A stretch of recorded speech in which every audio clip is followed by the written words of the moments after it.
Alright guys, Stone Guy 223 here. I'm usually not a conspiracy theorist, but coming home from a match. I'm in South Georgia, coming out of Alabama. Check this shit out. UN. Coming out of Alabama. UN trucks. These look like brand new vehicles.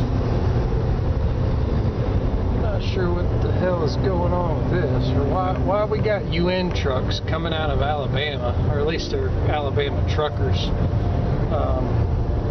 No identification on them, just UN trucks. Yeah, these are definitely brand new. All the furniture's brand new on them. I wonder what the hell's up with that. There is a new worry on our southern border tonight, with border agents overwhelmed by this huge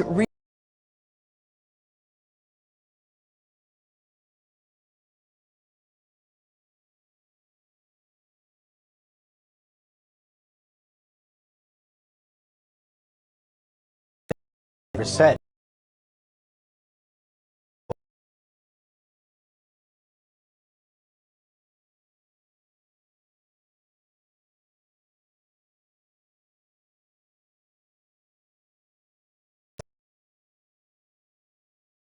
Thousands upon thousands of illegal aliens be bussed around almost as if they were at Disneyland, being sent off to somewhere USA. All I could think was that all those major problems just became a major epidemic. Our Border Patrol, I met with the Border Patrol today. I met with them secretly. They told me the morale is down. The criminals that are coming through this country is earth-shattering. And I can tell you this, I feel that our country and the future of our children have officially fallen off the cliff. Now a closer look at those militants tearing Iraq apart, boasting of their brutality with those images we showed you at the top. Tonight we're learning more about them and about the man who leads them. He spent years in U.S. custody. They have a strategy, and it's working. They use social media as a weapon. Many of the images in this story come from accounts associated with ISIS and can't be verified. Leader of ISIS, Abu Bakr al-Baghdadi, was in U.S. custody in Iraq for 4 years. When he was released in 2009, his parting words to U.S. troops, "I'll see you in New York."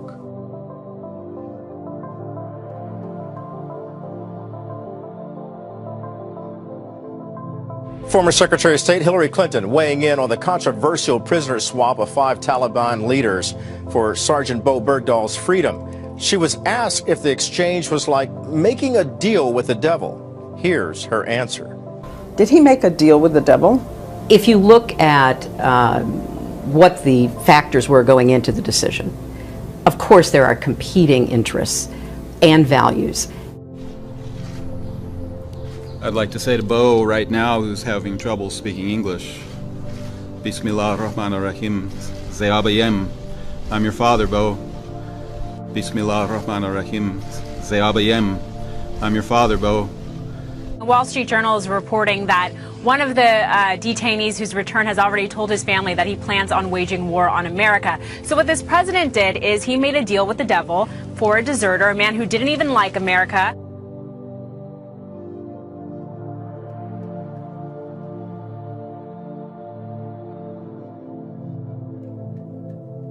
In the spotlight tonight, America's gun problem. Yesterday morning, a 15-year-old student opened fire at Reynolds High School in Troutdale, Oregon, injuring a teacher and killing a fellow student before turning the gun on himself. My biggest frustration so far is the fact that this society has not been willing to take some basic steps to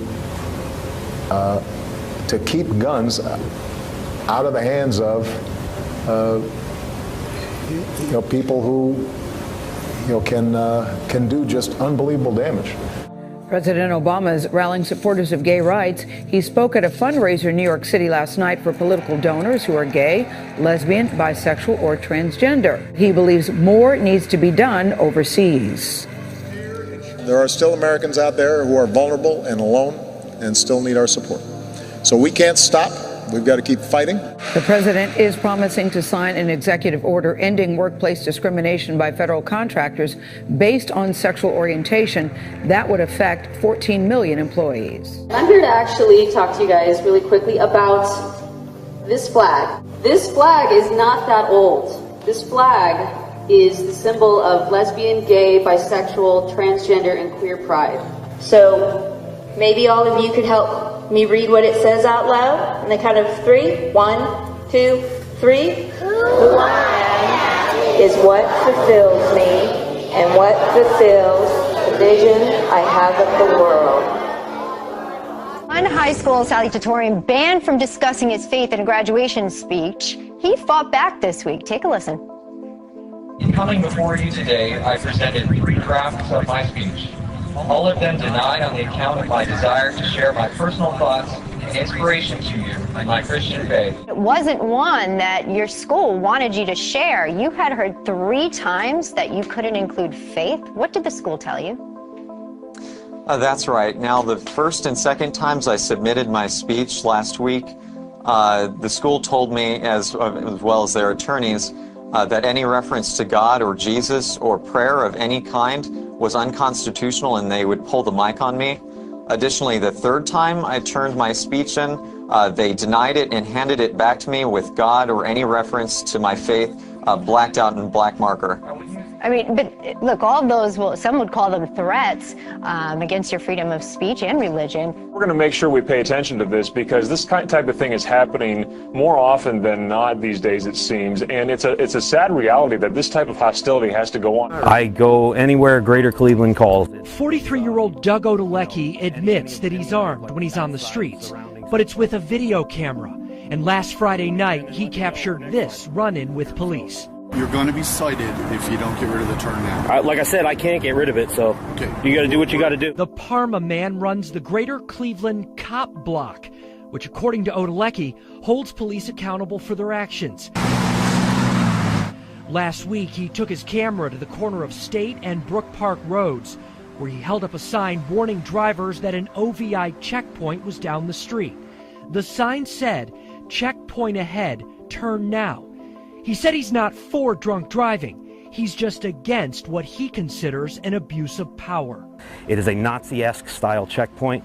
It is a papers, please type checkpoint.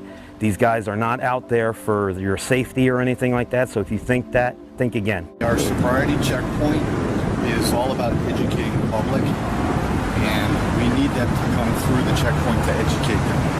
The altercation was caught on camera as Odalecki insisted he had a right to warn drivers. According to state law, the police have to alert the public a few days before a checkpoint's set up. But in this case, they didn't like that he was telling drivers to, quote, turn now. So why is this thought to be a good idea to actually bring these high caliber weapons into U.S. streets? I don't think it's a good idea.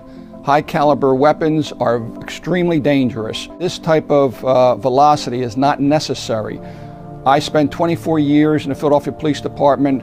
I am fearful of this type of police chief getting this type of equipment. Welcome to the news at 9, and we start with breaking news. A scare for commuters in Weehawken after a threat near the Lincoln Tunnel. Transformed Weehawken into an armed camp. Authorities swarmed the streets with heavy weapons, rifles drawn, canine units making sweeps. Police shut down 19th Street, not far from the Lincoln Tunnel. Police even ordered some passengers off this Hudson-Bergen light rail train.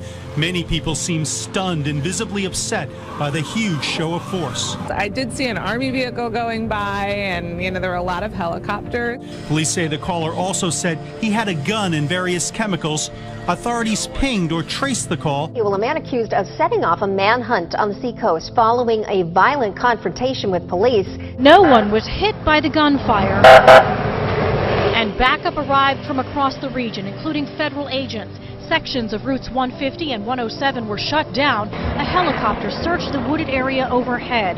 An unsettling scene for people living here. It's scary because you don't know what's going to happen. You don't know who the person is.